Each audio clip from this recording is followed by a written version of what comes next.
집에 들어가 아기와 그의 어머니 마리아가 함께 있는 것을 보고 엎드려 아기께 경배하고 보배압을 열어 황금과 유향과 몰약을 예물로 드리니라.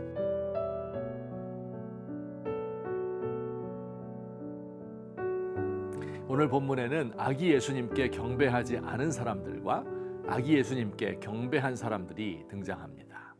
우선 예수님께 경배하지 않은 두 부류의 사람을 살펴봅시다. 첫째는 헤롯 왕입니다.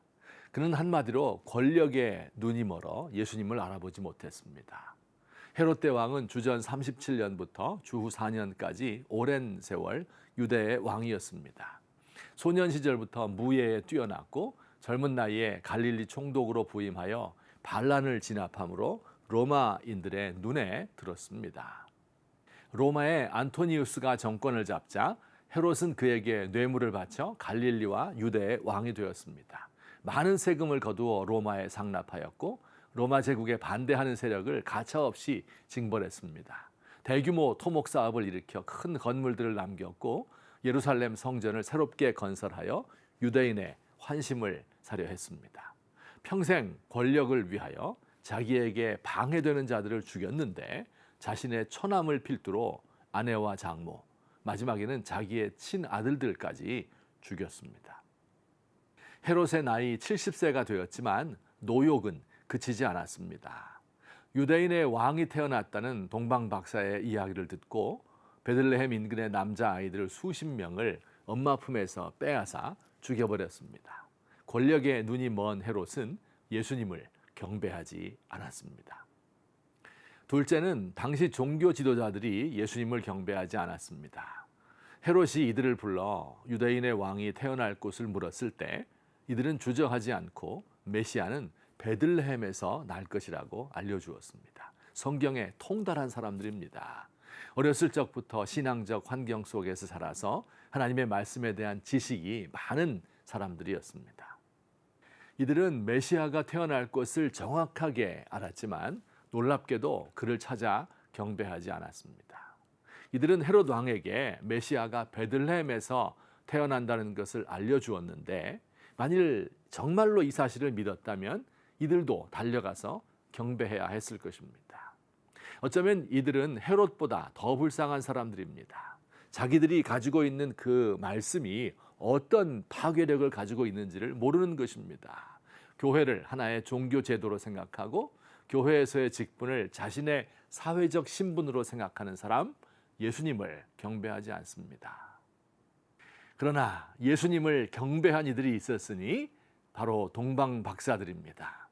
당시 동방은 페르시아나 혹은 아라비아를 가리킵니다. 이들을 박사라고 부르기는 하지만 박사 학위를 받은 것은 아니고요. 실상은 별점을 치는 이방인 제사장 혹은 이방 부족을 다스리는 지혜자들이었습니다. 그들은 자기들의 나라에서 전에 보지 못했던 특이한 별 하나를 보았습니다. 그들은 이 별이 유대 땅에서 태어난 한 특별한 인물을 가리키는 것이라고 해석했습니다. 이 별은 보통 별과 너무도 달랐기 때문에 필시 이 별이 특별한 일을 암시하는 것이라고 결론지었어요. 그리고 수천 킬로미터의 긴 여행, 아마 다시 돌아오지 못할 수도 있는 진리를 탐구하는 여행을 떠났습니다. 한마디로 그들은 구도자였습니다. 구도자는 우리가 사는 이 인생에 희망이 없는 것을 아는 지혜자들입니다. 세상을 구원할 사람, 인류의 소망이 무엇인지를 겸손하게 추구하는 사람들입니다. 이들은 별을 보고 먼 길을 왔습니다. 진리를 얻기 위하여 희생과 수고를 아끼지 않습니다. 이들이 별을 놓쳤다가 다시 발견하자 가장 크게 기뻐하고 기뻐하더라. 이렇게 큰 기쁨을 표현하고 있습니다. 마치 유가 사상에서 아침에 도를 들으면 저녁에 죽어도 좋다 하는 자세 가지고 있었습니다. 안타까운 것은 오늘날 성도들이 구도자의 자세를 잃었다는 것입니다.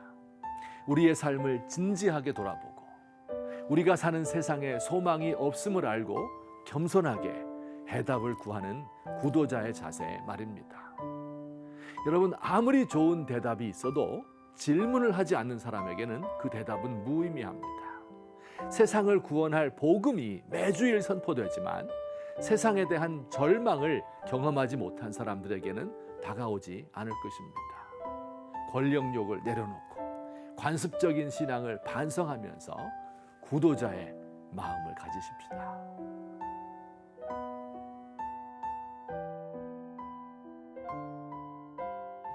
오늘도 진리를 구합니다.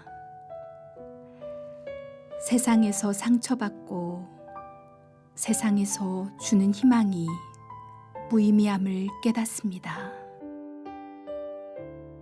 제가 가진 지식과 경험으로는 저를 구원할 수 없고 이 세상의 질곡에서 해방될 수 없습니다.